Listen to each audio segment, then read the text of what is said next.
So anybody have any more questions about all of these things? Anybody? We can start. So today I wanted to show you a little bit of art. And give you, because of this you absolutely have to have. Did I mention this before? I said that Tara took a summary of what is Tantra. Did I mention that in the class? I forget. No? So somebody asked one of my teachers who passed away since then, what in a nutshell is Tantra? And of course the root meaning of the word is continuum. And based on that, he said that, the wisdom of emptiness or selflessness, or the scientific wisdom that seeks to discover the ultimate nature of reality, its job is to destroy the world that is made up of suffering, the samsaric world. So the idea is to destroy that world, and it successfully does, he says, they claim. But once it's destroyed, then there's a need to what is left is wisdom. And then out of wisdom, then another better world is to be made. And the art of making that world, that is a world of compassion and love, and a world that therefore makes it possible for others to free themselves from the world of suffering. And that art is Tantra. That's what Tantra means. So it means the continuum, in a way you could say the continuum of the relative self after it is free of the delusion of being an ultimate self, if you follow that. And then he said another really brilliant thing in another context that, again, I never saw anybody else say. And people ask, why is it then that when you realize emptiness, or what people think is the realization of emptiness, which seems to happen to them, and they tend to think it is, when they're analyzing things to find the reality, like I taught you about looking for the nose, and how I challenge you, you couldn't find your nose. And when you do that thought experiment of trying to find your nose, and when your nose then dissolves under analysis, meaning that you see through the nose, it becomes transparent, you have an experience of what is called space-like equipoised samadhi. Samadhi meaning super concentration. And so in other words, you enter into a place like an infinite space state. And it doesn't mean you're there like in your little body, like flapping around. You feel that you are the whole space, and you don't have. It's not like your body expands like that and becomes a space. You're in a very concentrated state of mind, and the whole world seems to dissolve, including the subjectivity, the equipment of you, your senses, your body, and everything, and all the objects dissolve, and you have a feeling like you've discovered the reality of it all, and it is empty space. And then often too many people think that is emptiness, and that the dualistic idea that emptiness is some substratum or some space in which relativity occurs or something like that. Or the dualistic people who think that's nirvana, because when you reach that, there's a terrific feeling of release, they say. Moksha, the Hindus call it. And so they think that is emptiness. And so then the question is, well, if I'm a relative self and I come into this thing that feels like an absolute experience of the absolute as a vast space in which even then, like in the formless realm, then your consciousness seems to fill that space. And what would it mean when your consciousness fills a vast infinite space? It means that you're no longer perceiving things from a particular point, and then other things are objects for you in that point of subjectivity. Your awareness is everywhere, looking in every direction, something like that. There's no body and no eyes, so it's just present in every direction, and yet it has no object in a way. So how come what happened to the relative self is the question. So his statement in that was really cool. He says, well, the relative self has been imprisoned in the cage of the assumption of an absolute self for so long, meaning, you never find your absolute self. Of course, by definition, a relative person can't find it. Although it doesn't do any good to just believe that. You have to try and fail, apparently, for it to become something that's viscerally transformative.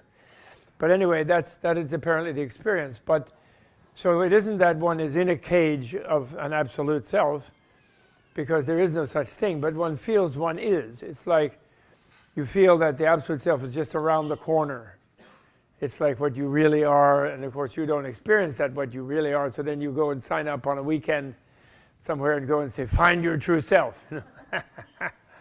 Or find your real identity. You have an identity crisis, and then you find your real identity, and so you think you can, because you think it's there.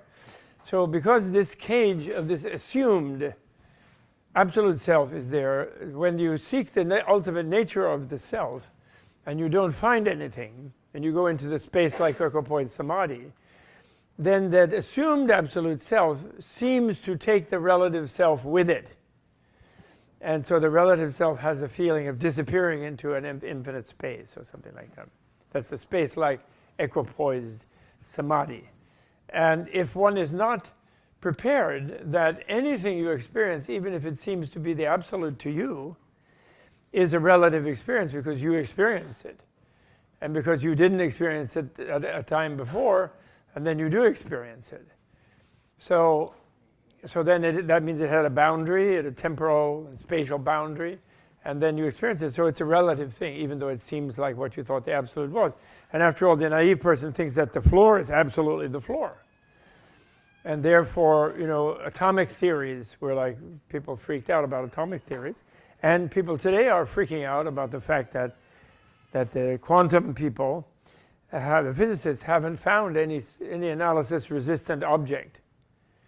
That this is the Higgs boson. They shout, "Oh, we have mass." Oh, but wait. Oh, yeah. Well, yeah. We think we found it. Things exploded around, and that gives us the inference that there's something with mass there. But actually, it's all surrounded by dark matter and dark energy. We haven't seen that yet. But 97% of the universe is dark matter and dark energy, which we didn't see yet, but we think is there. Yes. I have a question. How? Oh. Well. Okay. That's good. How does tantric practice? Muy bien. Sí. Gracias. ¿Qué es la pregunta? Interact with the neurobiological, to call it something, scheme of the drops and winds, because the books sort of explain about the drops and the winds, and the red drop and the white drop and the indestructible drop, but it's not clear to me, at least, how those tantric practices intervene, and how does that kick off with. Okay, well then let's hold that question. Okay, let me just finish what I was saying, and I'll come back to that. Yes. And we will look at the schema of that, and then we'll discuss it at that moment. Okay. But what I wanted to say was that therefore, the inferential understanding, this is the sort of main key point. The inferential understanding of what relativity is and what absoluteness is. So you kind of have that clear, which is like a common sense thing almost, although it's reasonable, and it's inference, but that's really critical. Because the royal reason of relativity then guards the person against the danger that when they have the space-like equipoised experience, which a yogi, a person looking for the nature of reality, will have if they really persist, and they develop the skills of concentration and so forth, and then they will see through everything, have an experience like that. The danger then would be the danger of thinking that is the absolute, and therefore the relative is all just complete illusion, is avoided by the fact that it's just the last type of illusion. Thinking that there's a real empty space, that's where everything seemed to dissolve into, and that's me, that relative empty space. And this, from the Buddhist point of view, is a danger, because what happens is one is reborn as a deity of the formless realm or the immaterial realm, and spends a really long time there, and it's an ultimately disappointing thing. Actually, Thoreau. How many of you read Walden? Have ever read Walden? Oh, quite a few of you. Oh, not so many. Everybody should read Walden. Thoreau was really quite cool. At the end of Walden, he has a long passage about someone who was some kind of yogi in the Himalayas, whatever Thoreau thought that might be, in the 1830s, or whatever it was, and who wanted to give a walking stick to someone that he loved. And so he spent a long time finding just the right deodar tree, which is a type of pine that grows in the Himalayas. He never went to the Himalayas. I mean, he knew that fact. And then he found the perfect one, and then he started carving and carving, and he became so absorbed in the carving of it that aeons passed. He's like taking this from some, Hindu myth that he was reading. And then he carving, the perfect one, the long search for the right deodar tree. Then the long carving, aeons and aeons passed. And then finally he got the perfect walking stick. And then he was in a different universe when he came back out of the concentration of making the walking stick. And then he couldn't find the person he wanted to give it to, and he didn't know what was going on, he didn't know where he was, because he became so absorbed in that. So the Buddhist description of what they call the deities of the realm, the formless realm or the immaterial realm, is that they kind of go into this state where there's, in a way, it's a state of almost like a nothingness state, but it's a space state. And there's even more subtle ones that are actually kind of like a nothingness state, and then one that's neither nothingness nor somethingness, the more subtle one, and it's just named like that, So they go into such a state, but then when you're in a state, has any of you ever been completely knocked out by anesthetic, like in a dentist chair or something, or an operation, sodium pentothal, something like that? I only happened to me once that I was completely anesthetized, that I remember. And I was so disappointed.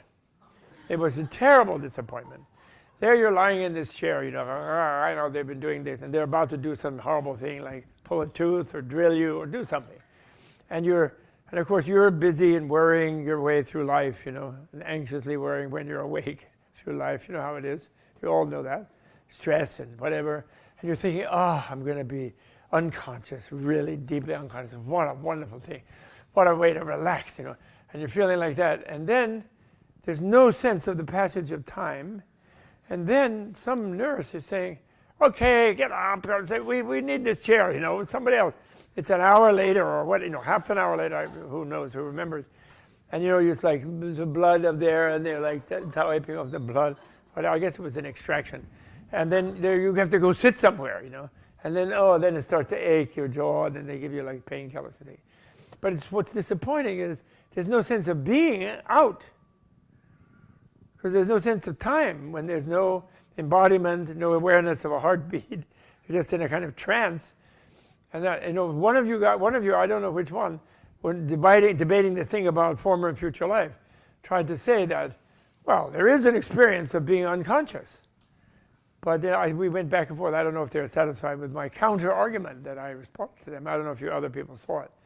But, actually, when you're really unconscious, you're not conscious of being unconscious. Although, actually, if you're a yogi, a super meditator, there is apparently a state where you can be like in a state that, in the four formless or immaterial states is a state of infinite space, first one it's called, then state of infinite consciousness, then state of nothing whatsoever. And they don't say state, they say ayatana, which means like a medium, because they don't say a realm.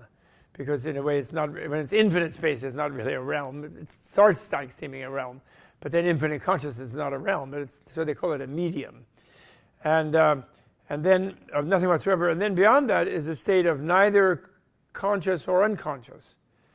So therefore, in a way, and these are considered progressive degrees of subtlety, of a quietistic or quiescent state of like absolute immobility and peace.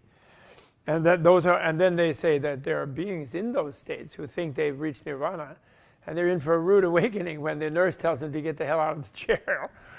And they're back on Earth, back on Times Square. Like, what am I going to do? And maybe they're only like a mouse creeping out of some like McDonald's kitchen in Times Square. Who knows? Not even human. And they don't remember whatever happened. Yes? Is that sort of like lucid dreaming? I'm sorry? Lucid dreaming? I can hear you. Lucid dreaming? When you're asleep, but you're aware that you're asleep, and you can have some kind of control over your dream? Well, but there you're not having control of being unconscious in the deep sleep.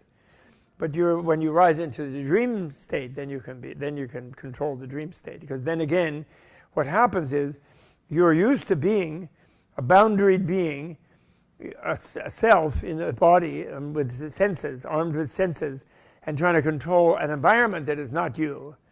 And then when you go unconscious, of course, you release that when you fall asleep. You know, there is a sickness people have where they can't sleep. They're so nervous to let go of that sense of boundary.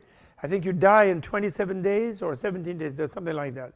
I knew one very neurasthenic French artist, painter, who used to paint tiny little paintings, and he got in that state.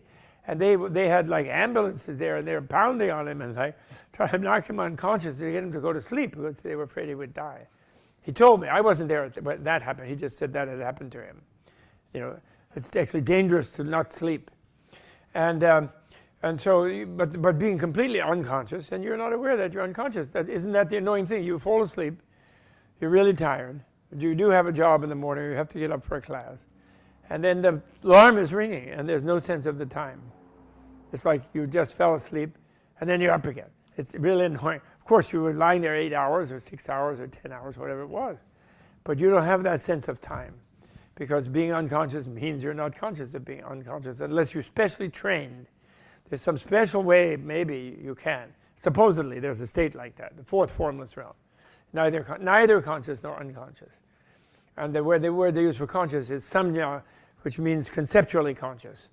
That is aware of recognizing where you are. Recognizing. And so you're neither recognizing that you're conscious or recognizing that you're unconscious. Special type of cognition. Okay, so why did I mention that? I mentioned that in relation to the issue of continuum. So therefore, when you achieve such a thing, there's a process of oscillating between, because then you don't stay in such a state, and especially if you have the inference ahead of time that any experience that you have will not be absolute because you're having it. And so then you have an oscillation where you come back from that meditation where you saw through something, and eventually you see through the emptiness. Because you have a notion of emptiness would be an empty space. Like you have a notion, some people have a notion that nothingness is like a dark empty space. But they think that's what nothing, but that's not nothing, that's an empty space, it's not nothingness. And emptiness is not the empty space. Emptiness is this hard sound with the knuckle hitting the matter. That's what emptiness is. It's a different concept. Just like in the decimal system, which Indian people invented, and not the Arabs, but the Indians, and the word for zero was shunya, same shunyata word that in the Buddhist thing is emptiness. Shunyata, the ta is like T, you know, like an abstract ending on a word. Shunya is an adjective, empty. And so that's the word for zero, and therefore zero is a place where quantity can be, measured, and then adding zeros to a number then makes it bigger and bigger. So it's not, so it's what, it allows relativity to occur, something like that. So the royal reason of relativity is that anything that seems like an absolute to me is actually relative. And this is the medicine of not getting stuck in some sort of escapist state. Of course, according to the Buddha's insight, there is no such place where you can be permanently isolated from all reality. And who wants to be permanently isolated from reality? A person who can't take relationships. Psychotic, basically. They want to be complete. So in a way, a state of thinking that it is nirvana, that I'm gone and nobody's around, that I'll never will be, and isn't that nice? That's like a psycho kind of attitude. A kind of total isolation, actually. And that's what saved Buddha from Nietzsche. Because Nietzsche, his famous book, Thus Spake Zarathustra, was originally, he started writing it as Thus Spake Buddha. Because he studied Sanskrit, as well as Greek and Latin and all this. He was a classicist. And he liked the idea of Buddha, and the idea of sort of becoming an extraordinary type of awareness, and what, Übermensch in that sense, not in some stupid Nazi sense. He was totally anti-Nazi sort of thing. But he liked that. But then he thought, well, but all he knew was dualistic or Theravada individual vehicle Buddhism in his era. That's the only kind that they knew about in Europe. They didn't know about Mahayana or non-dualistic Buddhism. And so he thought, oh no, Nietzsche's too negative. I mean, Buddha is too negative, so I don't want thus spake Buddha. I want someone who finds something that redeems the relative world, and they can live blissfully. And then he picks Zarathustra, among the axial age teachers. So also sprach Zarathustra, which is lucky because then he was falsely accused of being a Nazi, which he wasn't, by his sister. Anyway, never mind. So back to Tantra. I want to show you a little art here. So, well, that's just in this particular thing I had, so I left it there. That's the teacher. And then this is the mandala of the Guhya Samaja that you're reading actually assigned next week. But I did start to talk about because of the connection of the imagery. And what this is a blueprint of a jeweled palace, and actually of a whole world.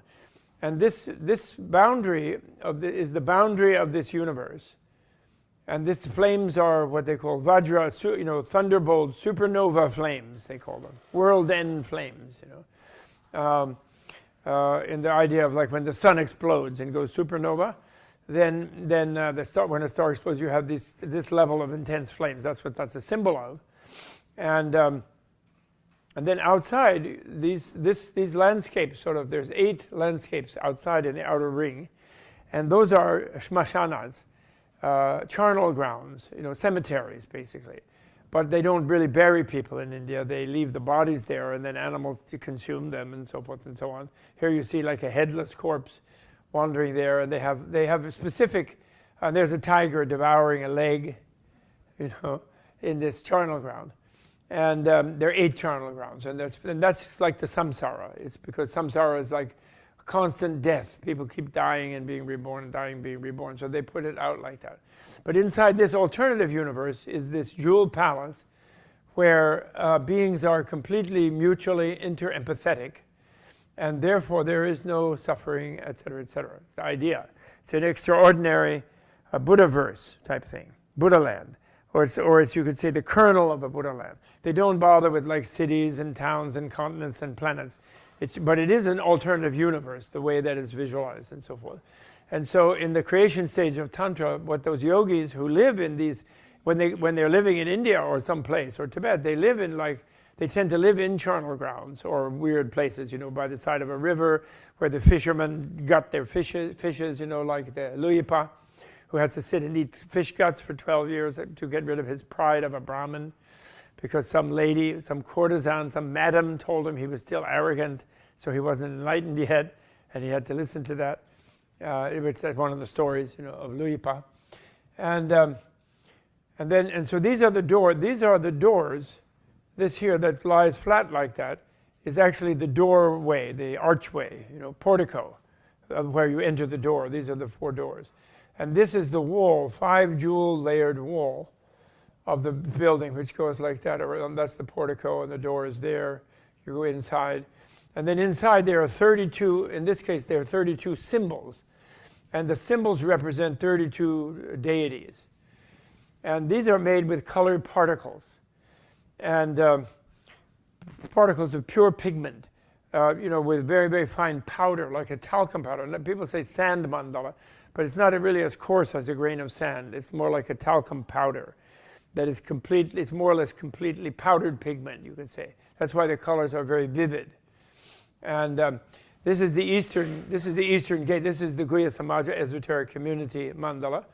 And this is what is used in initiation ceremony, where the person visualizes that their subtle body goes inside this thing and goes around and meets the different deities, and eventually is installed, Buddha deities, eventually is installed as the central Buddha deity in the ceremony, which is then opens the door for them eventually, after 12 years of meditating or whatever, to finally accelerate their evolution toward becoming a perfect Buddha.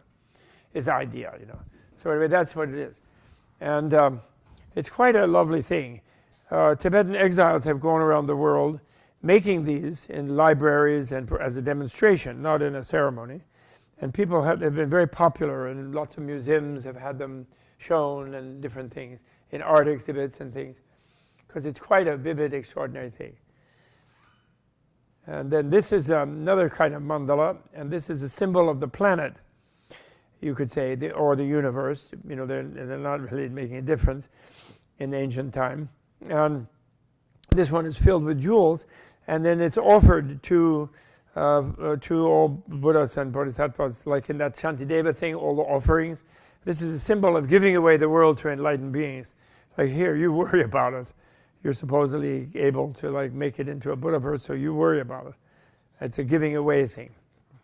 And then these are offering cakes called bali, or torma in Tibetan, very elaborate, and they make these like large kind of floats. They make them sometimes several stories high, like Rose Bowl parade floats type of thing, all out of barley flour and butter. And the ornaments around, the flower things that you see in the crescent moon shaped things that's all made of butter. This one particular one that's in Bodh Gaya, that's made in India by exiles, Tibetan exiles during its set of ceremonies there. That's the great stupa of Bodh Gaya, and you can see how it's set up there.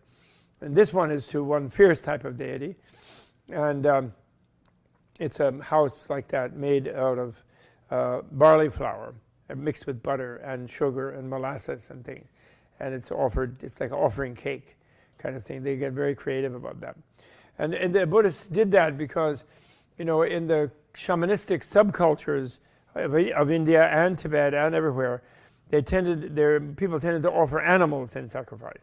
And of course, Buddhism didn't like that, so they made these kind of. This is for the fierce one. They make them red in color like that.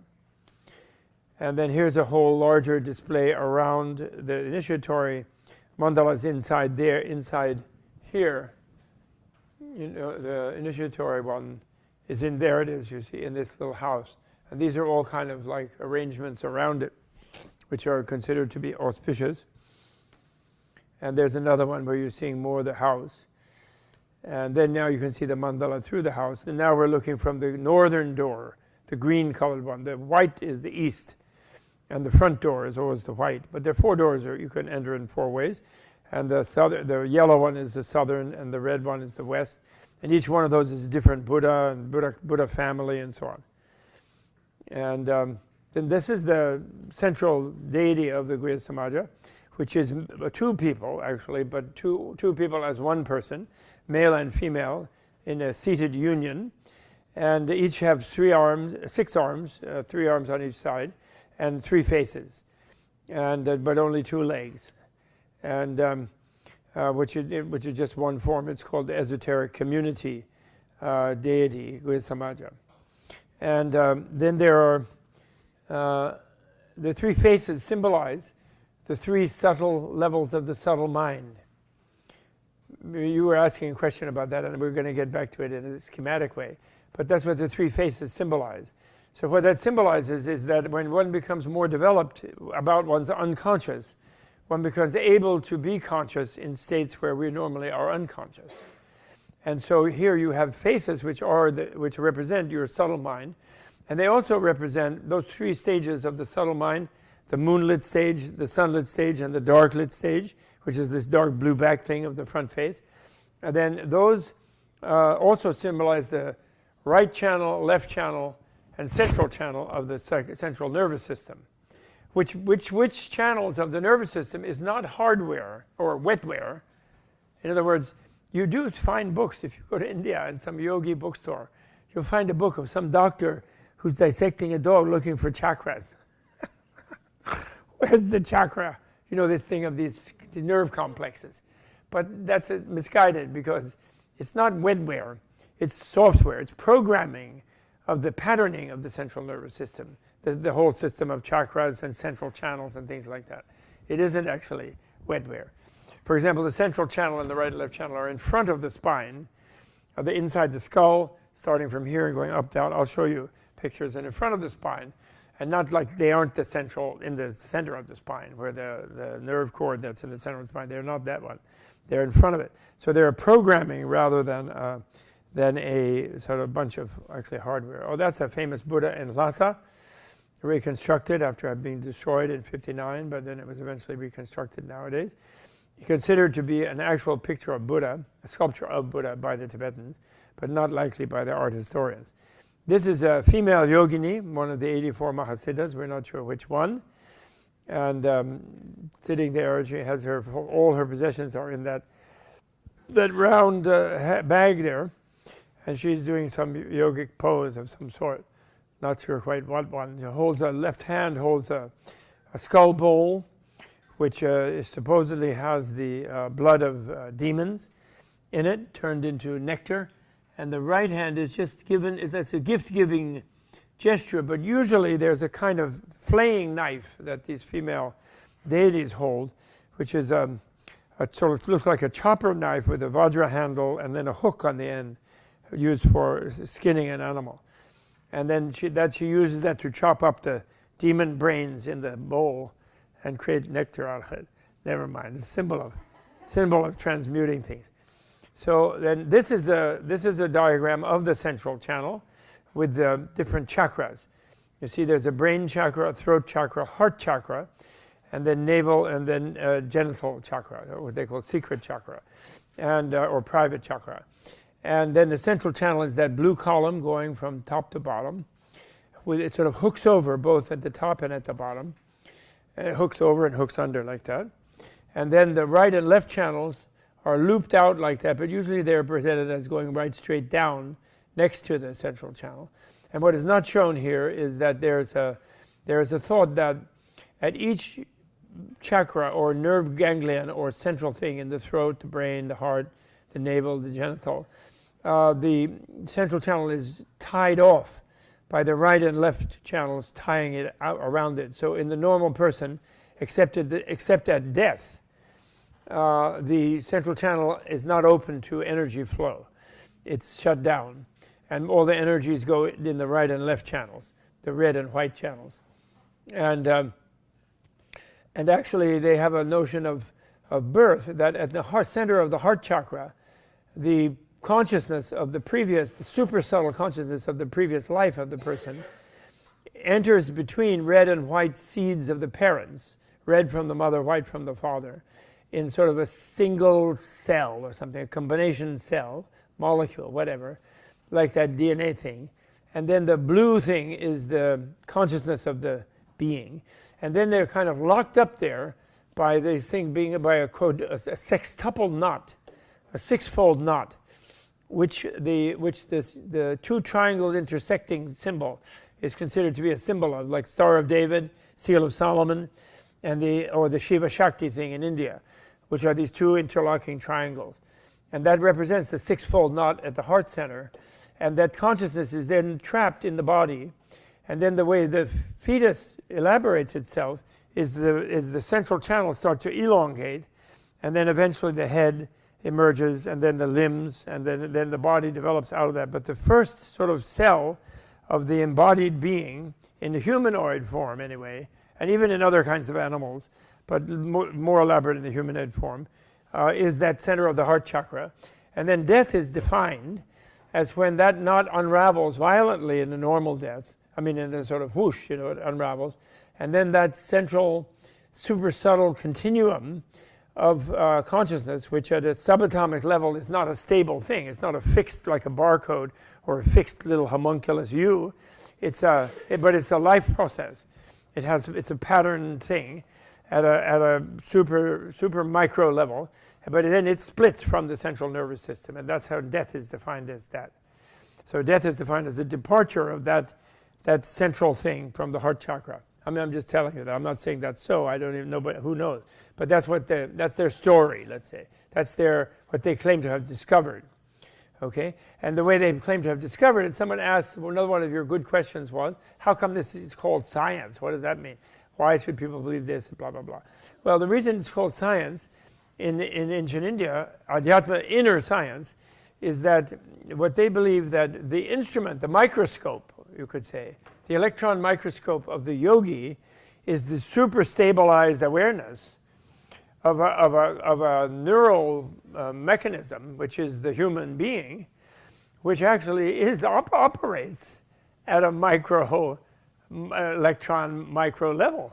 In other words, when your brain does something, like you look up and you see a picture, and your brain and you recognize it, there's all this subtle subatomic energies are zapping around in your brain, which are kept in a pattern by your concepts, and then you recognize it. But what's going on is actual, cellular, molecular, submolecular, subatomic processes, right? I mean, that's what's actually happening. So the preposterous, from a materialist point of view, claim of this scientific tradition is that by developing extreme ability, what we would consider extreme ability of concentration, you can become self-aware of your own, let's say, machine language. You become aware from a subtle point of awareness, rather than sort of a coarse physical sense, controlled and shaped by concepts, so that you perceive things according to what you expect to perceive, what you have a notion of a perception. You know, there's some really weird things that neuroscientists are discovering. The one really odd one I ran into in, I don't know, Scientific American or some journal, is that in the ancient Greek literature, like the Iliad, there's no color blue. The sky isn't blue. The ocean isn't blue. It's red. They talk about the wine red sea and things like that. And so the blue symptom enters into the European stream of culture like a little bit after the Roman Empire. I mean, we think, oh, that's a blue sky. Well, everybody's been seeing a blue sky forever. Actually not.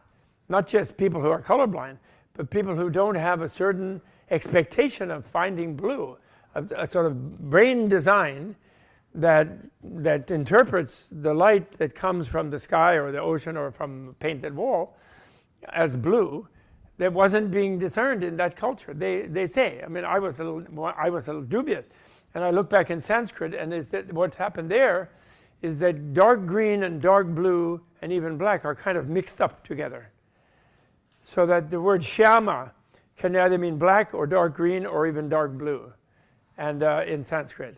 So there was a mixture, but they had that. It was very close to black, actually. Blue was. If you look in ancient Sanskrit, like Shyamatara, you know, it's actually green Tara, but also Shyama can also mean black. Shyama is also the color of Krishna, who is a thundercloud color and considered blue. You know, the later Hindu deity Krishna, you know, is blue. He's a blue boy.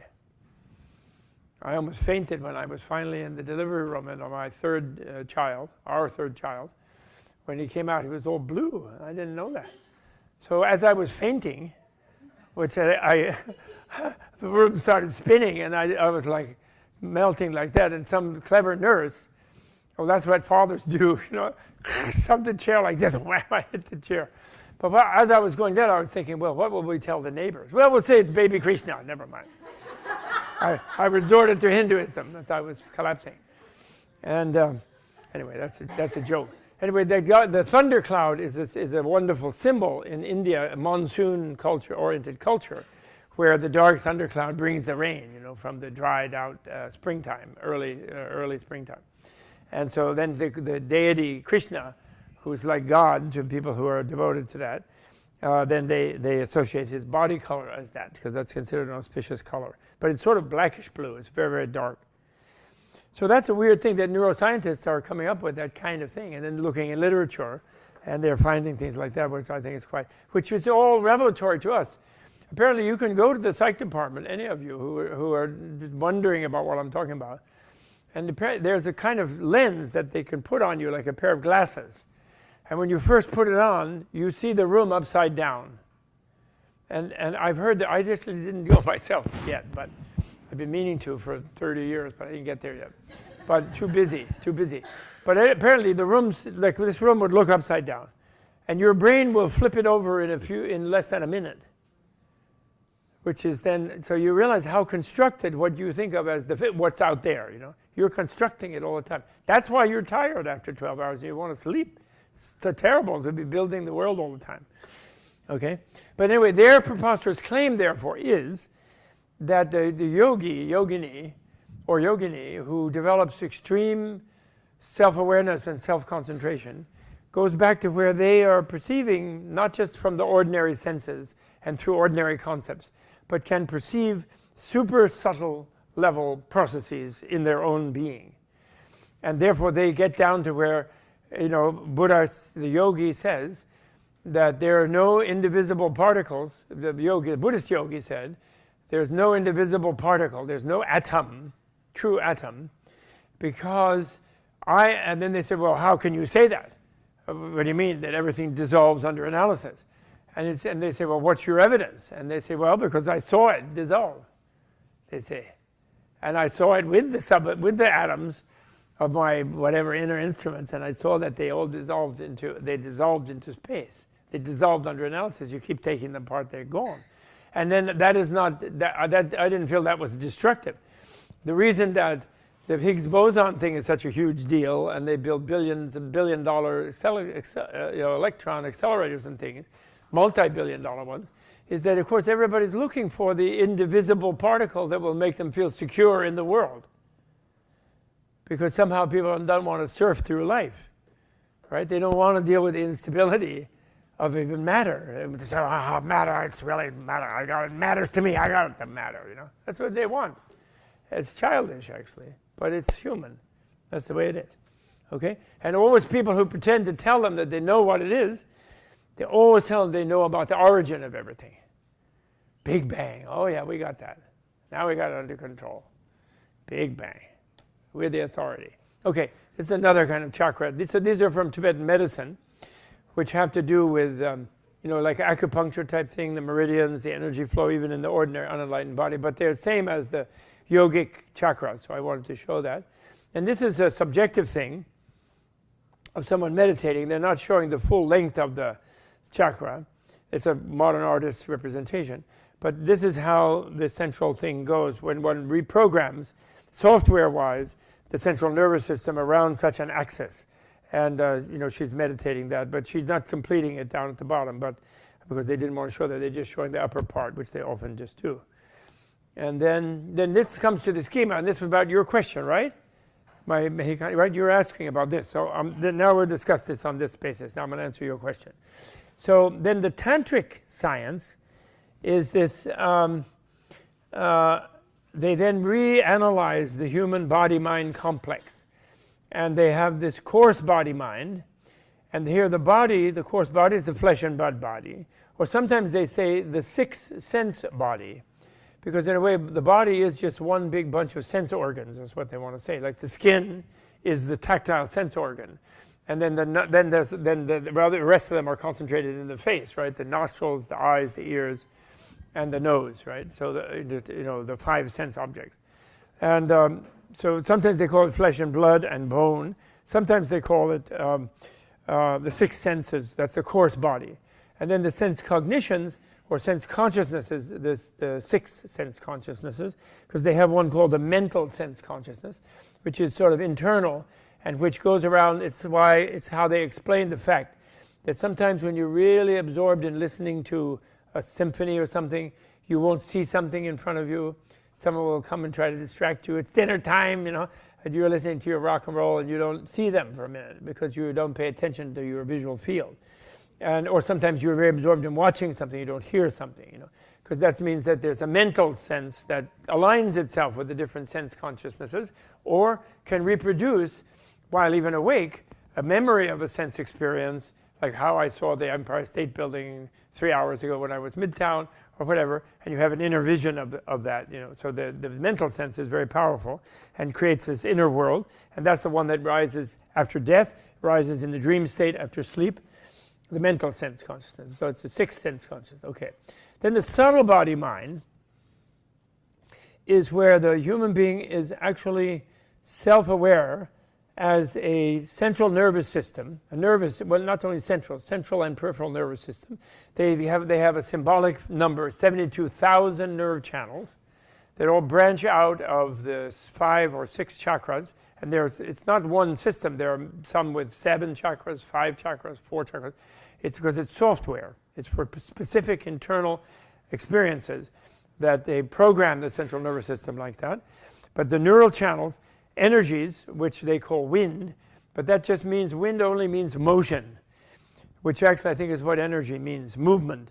They don't have, they are sort of on the boundary between something having mass and something just being motion. And then neurotransmitters. And actually in Buddhist medicine, which affected Chinese medicine and Indian medicine, this concept of vayu, prana, chi in Chinese, ki in Japanese, is the big boundary, it's the bridge between mind and body. It's a very important concept in those medicines. It's sort of between psychological disorder and psychosomatic, the wind energy, the chi energy, you know, and those guys, you know, the martial arts guys, like, "Hua!" You know, and they break a brick or something, you know, they punch through concrete, and some of them do some really weird things. They really do. We had Master Zhou Yitian, famous Qigong master, I hope he's still alive. I haven't seen him in 10 years more, who used to have an office in Los Angeles, and he was a healer, and he made a living. He was a Qigong master, but he defected at some point from China, and he then made a living in LA by healing and doing heat energy sort of acupuncture. And he worked on me and people I observed, other people, my children, and he would hold his hand like this over your hand, about that far away, and it would get so hot you had to say hot, hot, hot, hot, and he would stop.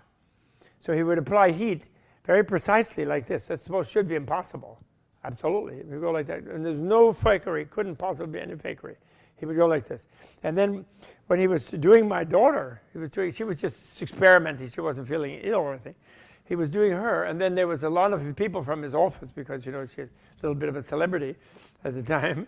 And then he kind of got distracted, and she was going hot, hot, hot. He was going, she had a blister. She had a small blister there because he was a little careless, you know. And then he apologized profusely and all this. So he definitely did that. And then we had him at a conference that we had with a bunch of at-risk youth in the West Coast cities, mostly, some even from Minneapolis, you know, reform school types, you know, who'd been in some ghetto and had a horrible time, and then but didn't get educated properly, and then ended up in some sort of school. And then we got 500-600 of them. So we wanted to show that the nonviolent kind of Qigong thing is more powerful than, you know, the gun or the gang, or, you know, a lot of them, we were working with police groups who had gotten people out of gangs, you know, and things like that. This guy did some really weird things. One thing was he picked up a 40-kilo weight with his scrotum. Without major misery, apparently, very easily, just to show something. And then also he stood on a piece of paper on a hoop that was just folded over the hoop without anything, and it was paper. And then people filled buckets of water that he was holding up to, like, and he himself weighed 130, maybe 150, 40 pounds. And then the things themselves, each weight was up over 200 pounds. Paper didn't break. Then he had 2 pickup trucks with a wire cable around his neck in low gear, driving away. And it was like that, and it didn't break his neck or hurt him or anything. He was standing there, and the 2 trucks were like, so their wheels were spinning. I mean, they didn't go. They weren't tow trucks, but they were pickup trucks. And he was showing these kind of things to these kids, you know, who were used to thinking of somebody with a gun as being powerful. And he was showing there is some sort of mind power that is there, and in the Qigong, the tradition, you know, Tai Chi Chuan, Qigong, that kind of thing.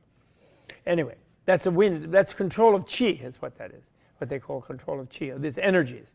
And we all have the same Qi, and it's very powerful.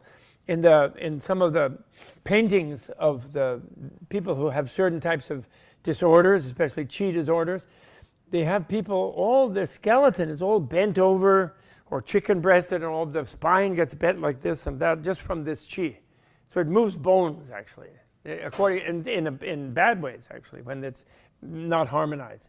The neurotransmitters are bindu, that means drops, literally, and those are like hormones or something like that, some kind of subtle neurotransmitters, basically. So that's the subtle body. It channels Zalung Tigle in Tibetan, or Nadi Vayu Bindu in Sanskrit. And then the subtle mind are these 3 states: luminance, radiance, and immanence, which other people call them other less interesting words. I call them luminance, radiance, and immanence.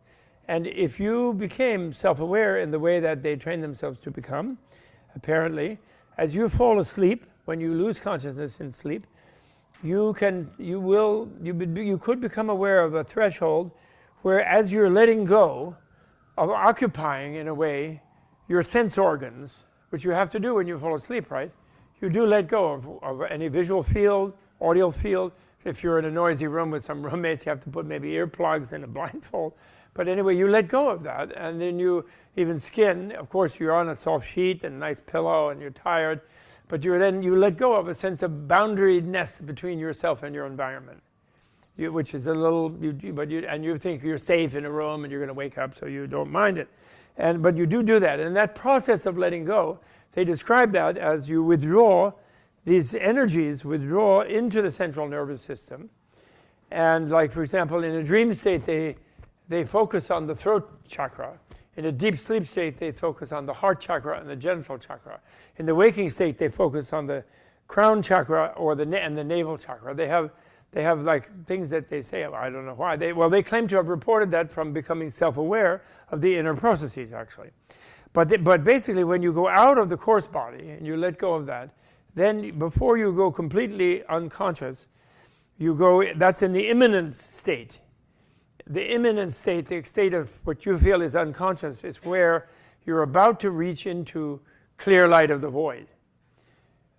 You reach into your cells, somehow allow themselves to bathe in this plane of infinite energy, which is what they call clear light of the void, clear light of emptiness, which if you were self-aware of that, you would be a Buddha. To actually be aware of that, you'd be a Buddha. So we're not aware of that, those of us who are not Buddhas, and we're just in a dark state of unconsciousness. And that one is like beyond the unconsciousness, and it's called clear light, but it isn't a bright light. It is a twilight light. It's a light which is not the opposite of the dark.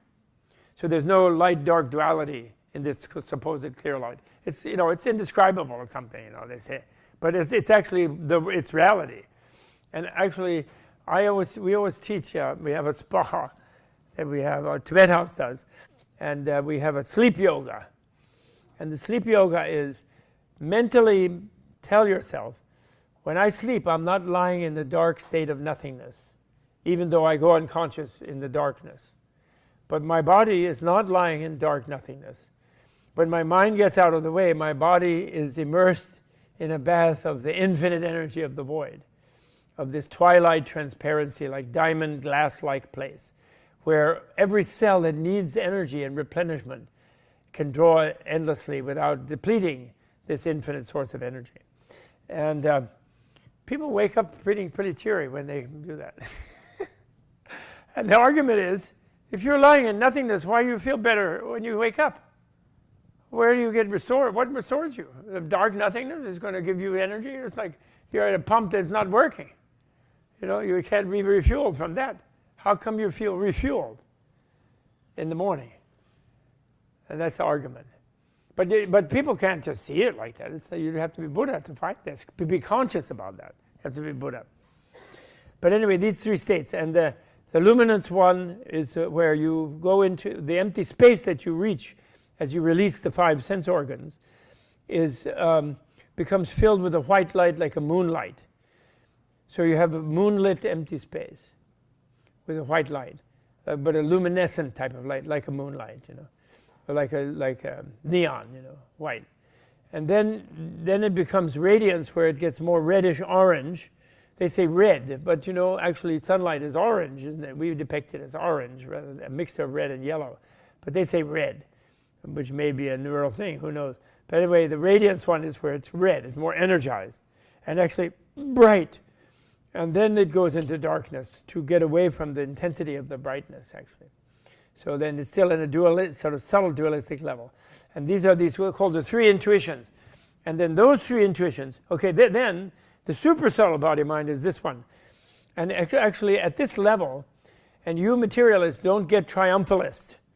You scientific materialists, don't be triumphalist here.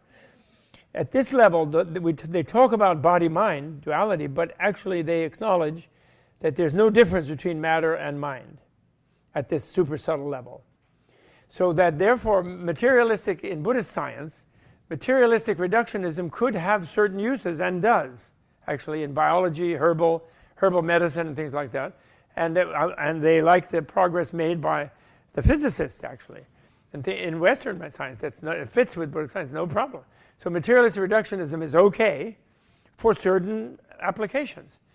It's not that it's the truth, because there is no fixed, structured truth. Conventional and relative reality is not absolute truth, any way you talk about it. So you can do materialistic reductionism, but you can also do mentalistic reductionism or idealistic reductionism, where mind is the power, is the energy power. So you can, and that has uses in certain contexts. So either way, there's no, in other words, all theories about relativity, which is the only reality that there is, are only relative. And they are awaiting disproof by, in other applications and contexts, by more experience. Which is what Karl Popper says the material scientists are supposed to be doing. But are they? No, they have their materialistic dogma. Because they were getting away from the church and being sent to hell. If they didn't pay their dues to this and that pope or whatever, or sing in the choir or do whatever. So they want to escape or being burned at the stake or silenced like Galileo. They rightly want to get away. So I applaud their nihil materialism for that. But then when it becomes a dogma and they persecute people who are looking at something more subtle, then they're being silly. Okay? So super subtle physical energies, which is super subtle wind, which is clear light of the void. And then the mind is the clear light bliss void mind. In a way, I'm mixing, I didn't put this very properly in this, because the bliss mind is the one that is the mind, actually. It's pure bliss. Because this is only known by bliss, which means in a way that is not known in any dualistic way. The bliss is the bliss of dissolving into this, letting go of one's differentiated self into this completely. And what it discovers is the clear, infinite, clear light of the void. So in a way, the body is the clear light energy. So clear light is sort of kept up with body. But in a way, it doesn't matter because it's all one thing at that super subtle level. And one is conscious at that level, then one is a Buddha. And also, being conscious at that level, although it seems like you're withdrawing from engagement and the sense instruments and the body and the environment, it seems like that. But actually, from that subtle level, since all of that other relational level is made of that awareness and that energy, then you're sort of everywhere simultaneously. You think you're withdrawn, and then when you're consciously at your super subtle mind, then that's a Buddha mind, and you're everywhere. So therefore, which is contradictory. So you can't even say that as a dogma. So it's indescribable. All you can say is indescribable. Then Vimalakirti didn't say anything, right? Supposedly. But he didn't say anything within the awareness of that. And then within one person having the awareness of that creates a field where the other people felt really cool. Unlike Shariputra, who had a kind of dissolving experience, definitely, which he considered nirvana. He was stuck in a duality of that, Shariputra. So when he was silent talking to the goddess, he was thinking about that place that was a different place that other people hadn't been to, and he was feeling, well, I can't say anything because they won't get it because they didn't go there. I went there and I'm better than them. So then she said, oh, don't point to nirvana by abandoning speech. Nirvana is not any place. It's not outside, not inside, or anywhere in between. And your language is not outside, inside, or in between too. So don't point to it by abandoning speech. So his silence was no good because it was withholding something. Whereas Vimalakirti's silence was good because he went into a sort of mode where he experienced from within that field everyone as already knowing it themselves.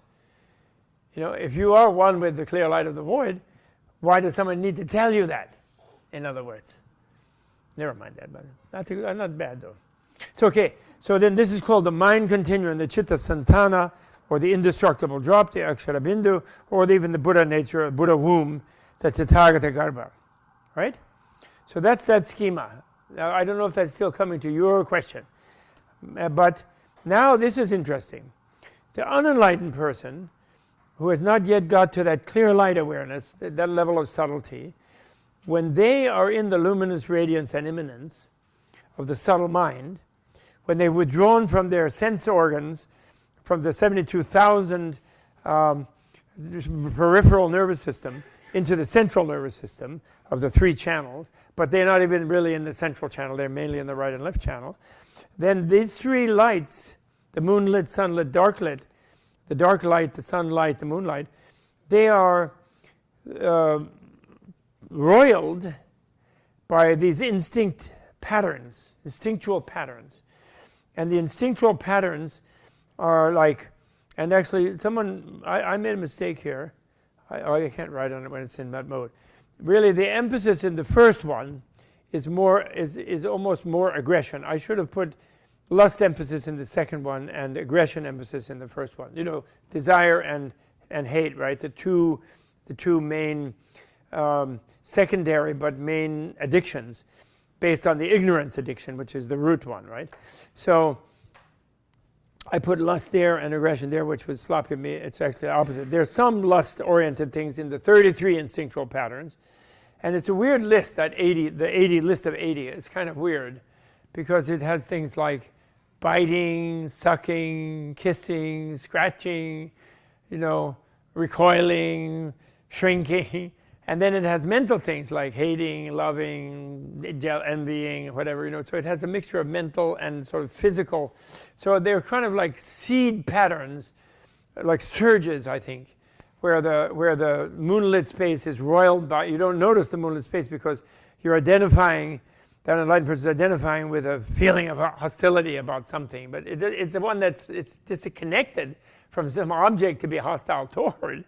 If it's a sucking thing in the lust sign, it's disconnected from anything you would suck on. It's just the surge, the basic surges that are the instinct of the being that is used to being separate from reality and finding ways to interact with it in a painless way, you know, in a dominating or painless or controlled or protected way, you know, whichever, you know, and they're kind of in primal surges, you could say, and conquering those primal surges involves developing a subtle mind that can be lucidly dream, can be in a lucid dream-like between state, what they call the magic body state, in meditational dream, or after death, you know, supposedly all fitting those things together. And then the third one, the immanence, has only 7 instinctual patterns, which are depression, drowsiness, sleepy, wanting to avoid awareness, you know, all this kind of thing. Sort of because going into the darkness, you know, heading toward the rest. Okay, is that helpful? And I think your question was in that area. By now I've totally forgotten, but it was. It's in that area. Right. So now here from the Book of the Dead, you have this 8. You see the 8 dissolution processes, and they of course say that different people who die will not necessarily follow this exact pattern. And they have other tantras and other things where, for example, the smokiness is first. And then the mirage hallucination one is second, etc. They're different things. Some of them don't have the fireflies thing. They have sparks, you know, relating to the smokiness, like showers of sparks, you know, like sparklers. And they describe them, you know, the dissolution of earth to water. And as earth to water goes, your sight sense loses connection to your visual concepts. So, you know, why people hallucinate under the influence of alcohol or some drugs or etc., or in some states of concussion or something, is that something is paralyzed in their mind where the concept for doorway immediately goes. So when I look up, I don't see any sort of thing that I have to then look around in my trove of concepts for my door concept. The door is right there in the minute I look at it. But there is a gap actually, but I just don't perceive the gap. So I think the door concept is in the door. Even the naive person thinks it really is the door. It radiates its doorness out to me. In other words, in sort of old-fashioned metaphysics, they have that. But in Buddhist epistemology, you see something that you don't recognize immediately, but then almost immediately your door concept arises. And they make that, like, for example, the wall is what? What is that wall? Is that gray? Light gray? I don't know, off-white? I don't know what it is. Light gray, I think, right? The wall. So they say that when you look at the wall, you see light gray. And then in a split second, you see, quote, light gray. In other words, you recognize it to fit with your idea of what color it is, with your concept, your expectation of seeing light gray. And then there's a lot of argument in Indian epistemological circles with other non-Buddhist Indian philosophers and scientists and psychologists, where they argue against the fact that there is a kind of primal awareness that is independent of the concepts, where you kind of, like when you first look at something, you kind of are there where you looked. It's like when you first look at sky, you're just out in the sky. And then it's you seeing blue sky or a cloudy sky, or then you quote, you know, you cover it with your concept. But there's a split second where you sort of, there's not even a sense of subject-object duality, they say.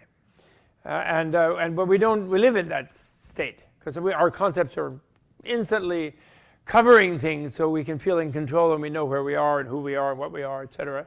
But which also makes us bored with things, because of course we only can experience what we expect to experience. And then we read some poetry and then we see a new dimension because they give us a new concept. So anyway, this is the thing. Earth to water, mirage. Water to fire, smokiness. Fire to wind, fireflies swirling in the sky, swarming in the sky.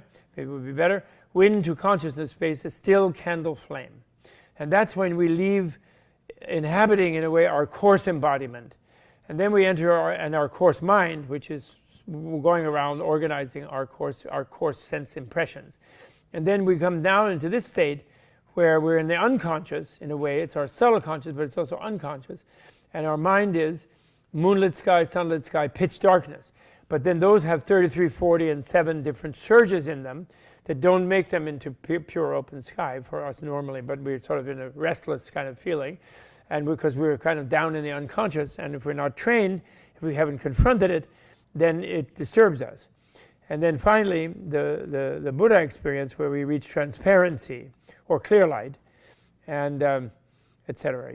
And so that's a useful schema. I think you have that in the Book of the Dead thing. What? Okay.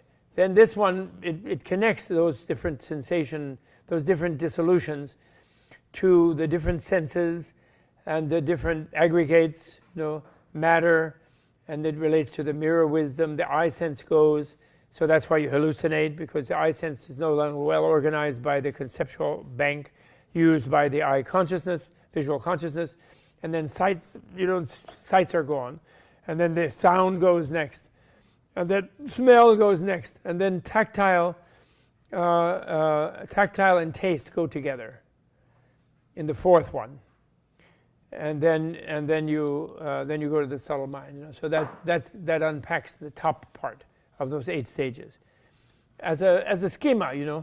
Oh, I don't know what that. Oh, that's the central channel. There's this one Australian artist who makes these impressionistic things about it. It's kind of cute, that one, because it has the lower hook on it, from the perineum to the tip of the sensitive genital. It's at the bottom, and at the top is from the crown of the head of the brain down to the third eye, to the forehead. That's the central channel. It looks like nothing. You can't see it well.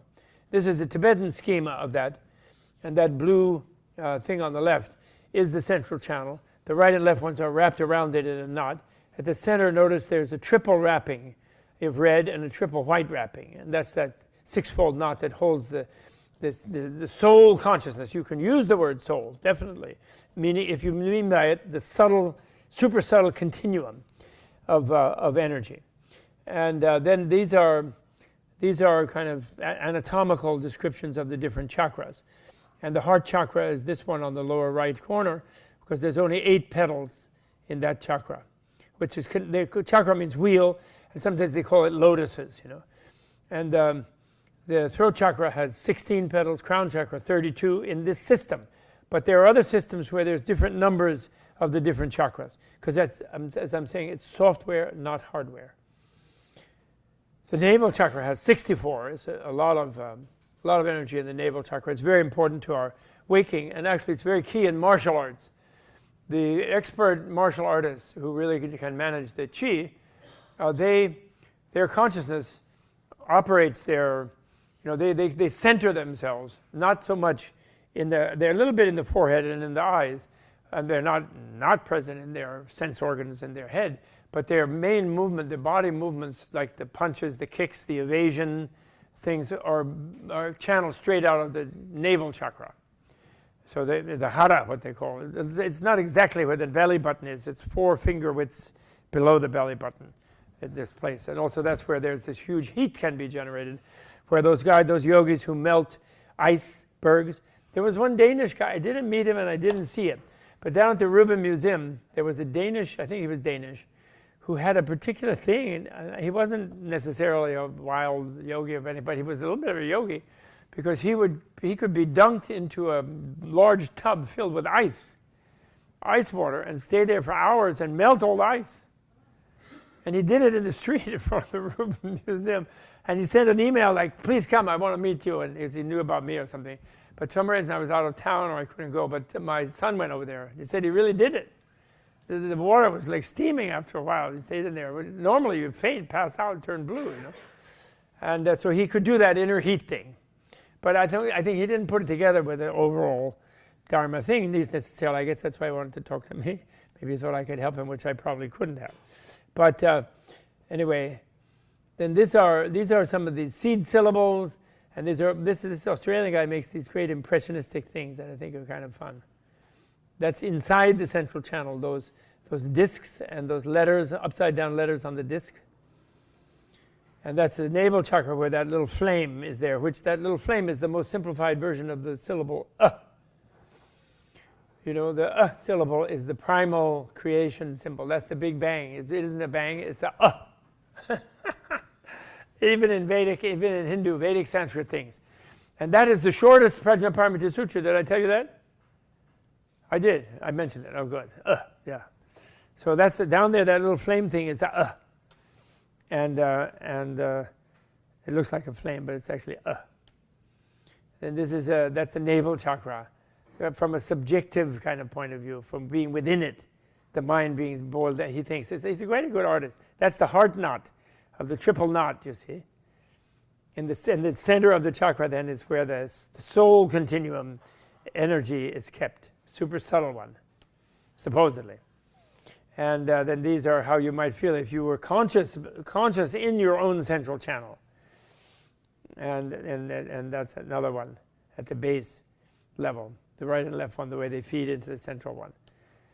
Okay, so then these are, now I'm showing you, that's the Kala Chakra Buddha, I think. And that's the time machine or time wheel Buddha, male, female, in union, all covered with, you know, demurely covered in different scarves and robes and things. And but the key point that I wanted to make on showing this, so there's a picture of Kala Chakra in the male, female in the center, the one being both male and female, and then with eight Shaktis, which represent the winds, the energies of the subtle body. But here they're seen as deities in a mandala on petals of an 8-petal lotus, in the heart of that giant mandala, which is 3 buildings and 722 different forms. And the reason for meditating oneself in one of these weird things in the creation stage, which you're reading, is that, you know, you then develop a stability around that. Because you understand about emptiness, the deeper your understanding of emptiness goes, the more self-aware you become about how you are building your world of images and perceptions yourself. They are not just out there. You're making that. And partially, I mean, other beings are also making it. So you're intersubjectively aligned with other beings. But minds are engaged and are responsible for how they perceive the world. And you are responsible. And therefore, you can reshape the world by seeing it in a different way. And of course, you take that out of the level of just reshaping a room and being more friendly in a room and not getting caught up in bad vibes or something, I mean, which is a technique you can use to maintain your good cheer in the midst of stress. But this goes to where you change the whole world, like you create an alternative world, which is the world of the mandala. And in the mandala, the reason that you then would inhabit in some case, sometimes you're just a regular being with one face, 2 arms, either male or female. Sometimes male will visualize themselves as a female. Female will visualize themselves as a male. That's all right. And they get to where they interfere with what you have in the brain, which is a model of your regular body. Like right now, you all are sitting there listening and looking, and you have but an image in your mind, and then you move your arm or something. But you do move your arm because you have a model of yourself in your brain, which you don't have to pay attention to. It's subliminal, and some impulse, some energy impulse goes like that, and then it transmits the signal, and then you move your arm, and your arm moves. But you just feel you're just moving your arm. But actually, the brain operates through a certain model, which we know from evidence by people under hypnosis, by phantom limb phenomena, and things like that. So you're interfering with that, and you're creating, through systematic stabilized meditation, a different model of your being. Like this Kala Chakra has 3 shoulders. Out of each shoulder come 2 upper arms, and 4 forearms. So a total of 12 arms on each side, for example. Now, if you stop to think, and you're remodeling your feeling of your. I can't see my shoulders now, and I have a model that there's like a sore muscle here, and like one arm bone comes out somehow held together by ligaments and muscles. I have a model like that, right? And then I move my arm. So then you shift that model in meditation where you have 3 shoulders, 6 upper arms, 12 forearms and hands, and which is a really complicated thing to do.